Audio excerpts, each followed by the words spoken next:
ओम शांति। 20 दिसंबर 2024। बाबा के महावाक्य।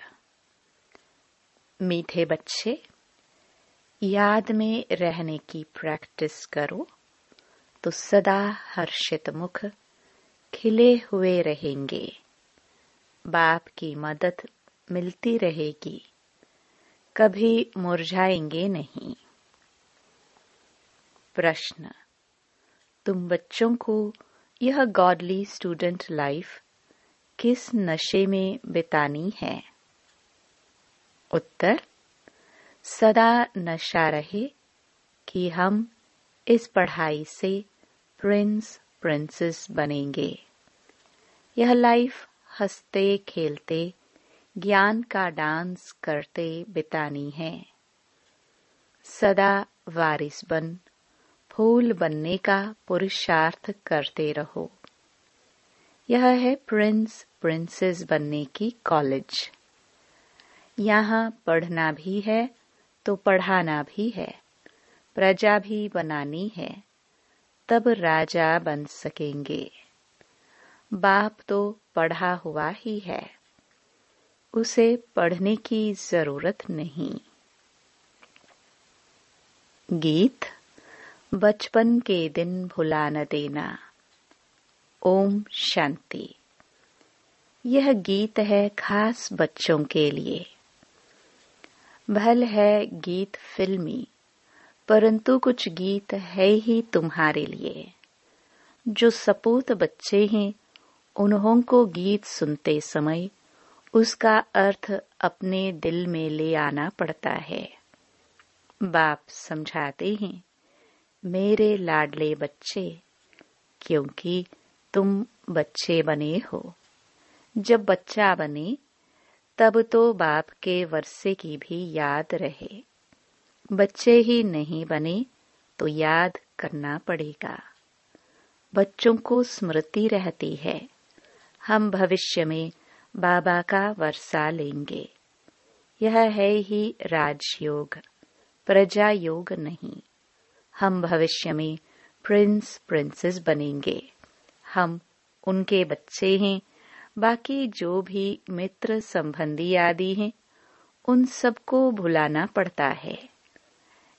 एक बिगर दूसरा कोई याद न पड़े, देह भी याद न पड़े। देह अभिमान को तोड़ देही अभिमानी बनना है। देह अभिमान में आने से ही अनेक प्रकार के संकल्प विकल्प उल्टे गिरा देते हैं। याद करने की प्रैक्टिस करते रहेंगे तो सदैव हर्षित मुख खिले हुए फूल रहेंगे। याद को भूलने से फूल मुरझा जाता है। हिम्मते बच्चे, मदते बाप। बच्चे ही नहीं बने तो बाप मदद किस बात की करेंगे? क्योंकि उनका माई बाप फिर है रावण माया, तो उनसे मदद मिलेगी गिरने की। तो यह गीत सारा तुम बच्चों पर बना हुआ है। बचपन के दिन भुला न देना। बाप को याद करना है। याद नहीं किया तो जो आज हंसे कल फिर रोते रहेंगे। याद करने से सदैव हर्षित मुख रहेंगे। तुम बच्चे जानते हो, एक ही गीता शास्त्र है जिसमें कुछ कुछ अक्षर ठीक हैं। लिखा है कि युद्ध के मैदान में मरेंगे तो स्वर्ग में जाएंगे, परंतु इसमें हिंसक युद्ध की तो बात ही नहीं है। तुम बच्चों को बाप से शक्ति लेकर माया पर जीत पानी है, तो जरूर बाप को याद करना पड़े, तब ही तुम स्वर्ग के मालिक बनेंगे। उन्होंने फिर स्थूल हथियार आदि बैठ दिखाए हैं। ज्ञान कटारी, ज्ञान बाण अक्षर सुना है, तो स्थूल रूप में हथियार दे दिए हैं। वास्तव में है यह ज्ञान की बातें। बाकी इतनी भुजाएं आदि तो कोई को होती नहीं। तो यह है युद्ध का मैदान। योग में रह शक्ति लेकर विकारों पर जीत पानी है। बाप को याद करने से वर्षा याद आएगा। वारिस ही वर्षा लेते हैं। वारिस नहीं बनते तो फिर प्रजा बन पड़ते हैं। यह है ही राजयोग, प्रजा योग नहीं। यह समझानी बाप के सिवाय कोई दे न सके। बाप कहते हैं, मुझे इस साधारण तन का आधार ले आना पड़ता है। प्रकृति का आधार लेने बगैर तुम बच्चों को राजयोग कैसे सिखलाऊं? आत्मा शरीर को छोड़ देती है तो फिर कोई बातचीत हो नहीं सकती।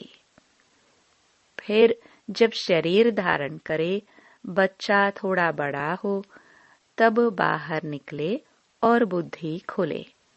छोटे बच्चे तो होते ही पवित्र हैं, उनमें विकार होते नहीं। सन्यासी लोग सीढ़ी चढ़कर फिर नीचे उतरते हैं, अपने जीवन को समझ सकते हैं। बच्चे तो होते ही पवित्र हैं, इसलिए ही बच्चे और महात्मा एक समान गाए जाते हैं। तो तुम बच्चे जानते हो, ये शरीर छोड़कर हम प्रिंस प्रिंसेस बनेंगे। आगे भी हम बने थे, अब फिर बनते हैं। ऐसे ऐसे ख्यालात स्टूडेंट्स को रहते हैं। यह भी उनकी बुद्धि में आएगा जो बच्चे होंगे और फिर वफादार फरमान बरदार हो श्रीमत पर चलते होंगे। नहीं तो श्रेष्ठ पद पा ना सके। टीचर तो पढ़ा हुआ ही है, ऐसे नहीं कि वह पढ़ते हैं फिर पढ़ाते हैं। नहीं, टीचर तो पढ़ा हुआ ही है, उनको नॉलेजफुल कहा जाता है। सृष्टि के आदि मध्य अंत की नॉलेज और कोई नहीं जानते। पहले तो निश्चय चाहिए वह बाप है। अगर किसी की तकदीर में नहीं है तो फिर अंदर में खिटखिट चलती रहेगी, पता नहीं चल सकेगा। बाबा ने समझाया है, जब तुम बाप की गोद में आएंगे तो यह विकारों की बीमारी और ही जोर से बाहर निकलेगी। वैद्य लोग भी कहते हैं बीमारी उथल खाएगी। बाप भी कहते हैं तुम बच्चे बनेंगे तो देह अभिमान की और काम क्रोध आदि की बीमारी बढ़ेगी। नहीं तो परीक्षा कैसे हो? कहाँ भी मूंझो तो पूछते रहो। जब तुम रुस्तुम बनते हो तब माया खूब पछाड़ती है। तुम बॉक्सिंग में हो, बच्चा नहीं बने हैं तो बॉक्सिंग की बात ही नहीं। वो तो अपने ही संकल्पों विकल्पों में गोते खाते हैं, न कोई मदद ही मिलती है। बाबा समझते हैं, मम्मा बाबा कहते हैं तो बाप का बच्चा बनना पड़े। फिर वह दिल में पक्का हो जाता है कि यह हमारा रूहानी बाप है। बाकी यह युद्ध का मैदान है, इसमें डरना नहीं है कि पता नहीं तूफान में ठहर सकेंगे व नहीं। इसको कमजोर कहा जाता है। इसमें शेर बनना पड़े। पुरुषार्थ के लिए अच्छी मत लेनी चाहिए, बाप से पूछना चाहिए। बहुत बच्चे अपनी अवस्था लिखकर भेजते हैं, बाप को ही सर्टिफिकेट देना है। इनसे भल छिपाए परंतु शिव बाबा से तो छिप न सके। बहुत हैं जो छिपाते हैं परंतु उनसे कुछ भी छिप नहीं सकता। अच्छे का फल अच्छा, बुरे का फल बुरा होता है। सतयुग त्रेता में तो सब अच्छा ही अच्छा होता है। अच्छा बुरा पाप पुण्य यहाँ होता है, वहाँ दान पुण्य भी नहीं किया जाता है ही प्रारब्ध। यहाँ हम टोटल सरेंडर होते हैं तो बाबा 21 जन्मों के लिए रिटर्न में दे देते हैं। फॉलो फादर करना है। अगर उल्टा काम करेंगे तो नाम भी बाप का बदनाम करेंगे। इसलिए शिक्षा भी देनी पड़ती है। रूप बसंत भी सबको बनना है। हम आत्माओं को बाबा ने पढ़ाया है, फिर हमें दूसरों को पढ़ाना भी है। सच्चे ब्राह्मणों को सच्ची गीता सुनानी है और कोई शास्त्रों की बात नहीं। मुख्य है गीता, बाकी है उनके बाल बच्चे। उनसे कोई का कल्याण नहीं होता। मेरे को कोई भी नहीं मिलता। मैं ही आकर फिर से सहज ज्ञान, सहज योग सिखलाता हूँ। सर्व शास्त्रमयी शिरोमणि गीता है। उस सच्ची गीता द्वारा वर्षा मिलता है। श्री कृष्ण को भी गीता से वर्षा मिला। गीता का भी बाप जो रचयिता है वह बैठ वर्षा देते हैं। बाकी गीता शास्त्र से वर्षा नहीं मिलता। रचयिता है एक, बाकी है उनकी रचना। पहला नंबर शास्त्र है गीता, तो पीछे जो शास्त्र बनते हैं उनसे भी वर्षा मिल न सके। वर्षा मिलता ही सम्मुख है। मुक्ति का वर्षा तो सबको मिलना है, सबको वापस जाना है। बाकी स्वर्ग का वर्षा मिलता है पढ़ाई से। फिर जो जितना पढ़ेगा, बाप सम्मुख पढ़ाते हैं। जब तक निश्चय नहीं कि कौन पढ़ाते हैं तो समझेंगे क्या, प्राप्ति क्या कर सकेंगे। फिर भी बाप से सुनते रहते हैं तो ज्ञान का विनाश नहीं होता। जितना सुख मिलेगा फिर औरों को भी सुख देंगे। प्रजा बनाएंगे तो फिर खुद राजा बन जाएंगे। हमारी है स्टूडेंट लाइफ। हंसते खेलते ज्ञान की डांस करते हम जाकर प्रिंस बनेंगे। स्टूडेंट जानते हैं हमको प्रिंस बनना है तो खुशी का पारा चढ़ेगा। यह तो प्रिंस प्रिंसेस का कॉलेज है। वहाँ प्रिंस प्रिंसेस का अलग कॉलेज होता है। विमानों में चढ़कर जाते हैं। विमान भी वहाँ के फुल प्रूफ होते हैं, कभी टूट ना सके, कभी एक्सीडेंट होना ही नहीं है, कोई भी किस्म का। यह सब समझने की बातें हैं। एक तो बाप से पूरा बुद्धि योग रखना पड़े, दूसरा बाप को सभी समाचार देना पड़े कि कौन कौन कांटून से कलियां बने हैं। बाप से पूरा कनेक्शन रखना पड़े, जो फिर टीचर भी डायरेक्शन देते रहे। कौन वारिस बन फूल बनने का पुरुषार्थ करते हैं। कांटून से कली तो बने, फिर फूल तब बने जब बच्चा बने, नहीं तो कली के कली रहेंगे, अर्थात प्रजा में आ जाएंगे। अब जो जैसा पुरुषार्थ करेगा ऐसा पद पाएगा। ऐसे नहीं एक के दौड़ने से हम उनका पूंछ पकड़ लेंगे। भारतवासी ऐसे समझते हैं, परंतु पूंछ पकड़ने की तो बात ही नहीं। जो करेगा सो पाएगा। जो पुरुषार्थ करेगा 21 पीढ़ी उनकी प्रारब्ध बनेगी। बूढ़े तो जरूर होंगे, परंतु अकाले मृत्यु नहीं होती है। कितना भारी पद है। बाप समझ जाते हैं इनकी तकदीर खुली है, वारिस बना है। अभी पुरुषार्थी हैं, फिर रिपोर्ट भी करते हैं, बाबा ये विघ्न आते हैं, ये होता है। हर एक को पोतामेल देना होता है। इतनी मेहनत और कोई सत्संग में नहीं होती है। बाबा तो छोटे छोटे बच्चों को भी संदेशी बना देते हैं।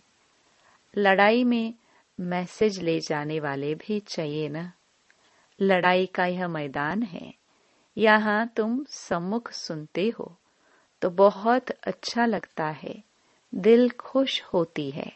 बाहर गए और बगलों का संग मिला तो खुशी उड़ जाती है। वहाँ माया की धूल है ना, इसलिए पक्का बनना पड़े। बाबा कितना प्यार से पढ़ाते हैं, कितनी फैसिलिटीज देते हैं। ऐसे भी बहुत हैं जो अच्छा अच्छा कह फिर गुम हो जाते हैं।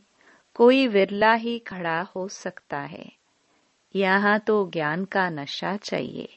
शराब का भी नशा होता है ना। कोई देवाला मारा हो और शराब पिया, जोर से नशा चढ़ा, तो समझेगा हम राजाओं का राजा है। यहाँ तुम बच्चों को रोज ज्ञान अमृत का प्याला मिलता है। धारण करने लिए दिन प्रतिदिन पॉइंट्स ऐसी मिलती रहती है जो बुद्धि का ताला ही खुलता जाता है। इसलिए मुरली तो कैसी भी पढ़नी है। जैसे गीता का रोज पाठ करते हैं न, यहाँ भी रोज बाप से पढ़ना पड़े। पूछना चाहिए, मेरी उन्नति नहीं होती है, क्या कारण है? आकर समझना चाहिए। आएंगे भी वह जिनको पूरा निश्चय है कि वह हमारा बाप है। ऐसे नहीं पुरुषार्थ कर रहा हूँ निश्चय बुद्धि होने के लिए। निश्चय तो एक ही होता है, उसमें परसेंटेज नहीं होती। बाप एक है, उनसे वर्षा मिलता है। यहाँ हजारों पढ़ते हैं, फिर भी कहें निश्चय कैसे करूं? उनको कम भक्त कहा जाता है। भक्तावर वह जो बाप को पहचान और मान ले।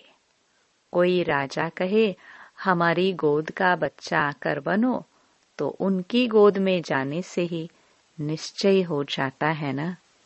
ऐसे नहीं कहेंगे कि निश्चय कैसे हो। यह है ही राजयोग। बाप तो स्वर्ग का रचयिता है, तो स्वर्ग का मालिक बनाते हैं। निश्चय नहीं होता है तो तुम्हारी तकदीर में नहीं है, और कोई क्या कर सकते हैं? नहीं मानते तो फिर तदबीर कैसे हो सके? वह लंगड़ाता ही चलेगा। बेहद के बाप से भारतवासियों को कल्प कल्प स्वर्ग का वर्षा मिलता है।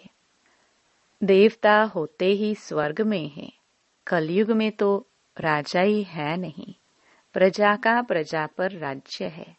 पतित दुनिया है तो उसको पावन दुनिया बाप नहीं करेगा तो कौन करेगा? तकदीर में नहीं है तो फिर समझते नहीं।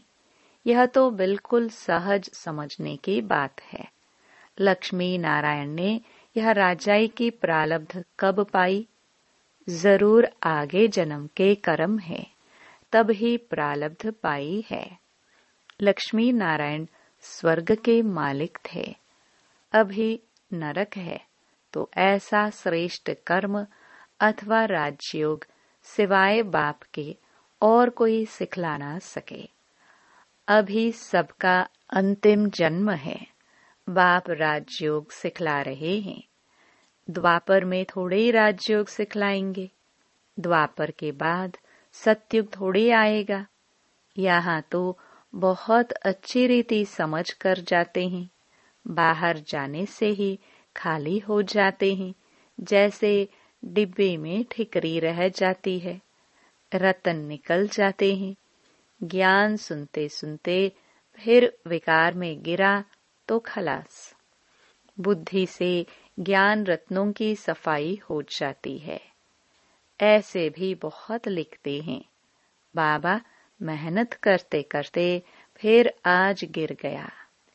गिरे गोया अपने को और कुल को कलंक लगाया। तकदीर को लकीर लगा दी। घर में भी बच्चे अगर ऐसा कोई अकर्तव्य करते हैं तो कहते हैं ऐसा बच्चा मुआ, मरा भला। तो यह बेहद का बाप कहते हैं कुल कलंकित मत बनो। यदि विकारों का दान देकर फिर वापस लिया तो पद भ्रष्ट हो जाएगा। पुरुषार्थ करना है, जीत पानी है। चोट लगती है तो फिर खड़े हो जाओ। घड़ी घड़ी चोट खाते रहेंगे तो हार खाकर बेहोश हो पड़ेंगे। बाप समझाते तो बहुत है, परंतु कोई ठहरे भी। माया बड़ी तीखी है। पवित्रता का प्रण कर लिया, अगर फिर गिरते हैं तो चोट बड़े जोर से लग पड़ती है। बेड़ा पार होता ही है पवित्रता से। प्योरिटी थी तो भारत का सितारा चमकता था, अब तो घोर अंधियारा है। अच्छा, मीठे मीठे सिखिलदे बच्चों प्रति मात पिता बाप दादा का याद प्यार और गुड मॉर्निंग। रूहानी बाप की रूहानी बच्चों को नमस्ते। धारणा के लिए मुख्य सार। पहला, इस युद्ध के मैदान में माया से डरना नहीं है। बाप से पुरुषार्थ के लिए अच्छी मत ले लेनी है। वफादार फरमानबरदार बन श्रीमत पर चलते रहना है। दूसरा, रूहानी नशे में रहने के लिए ज्ञानामृत का प्याला रोज पीना है। मुरली रोज पढ़नी है। तकदीरवान बख्तावर बनने के लिए बाप में कभी संशय न आए। वरदान, ब्रह्मा बाप समान जीवन मुक्त स्थिति का अनुभव करने वाले कर्म के बंधनों से मुक्त भव। ब्रह्मा बाप कर्म करते भी कर्मों के बंधन में नहीं फंसते। संबंध निभाते भी संबंधों के बंधन में नहीं बंधे। वे धन और साधनों के बंधन से भी मुक्त रहे। जिम्मेवारियां संभालते हुए भी जीवन मुक्त स्थिति का अनुभव किया। ऐसे फॉलो फादर करो। किसी भी पिछले हिसाब किताब के बंधन में बंधना नहीं। संस्कार, स्वभाव, प्रभाव और दबाव के बंधन में भी नहीं आना। तब कहेंगे कर्म बंधन मुक्त, जीवन मुक्त। स्लोगन, तमोगुणी वायुमंडल में स्वयं को सेफ रखना है तो साक्षी होकर खेल देखने का अभ्यास करो। ओम शांति।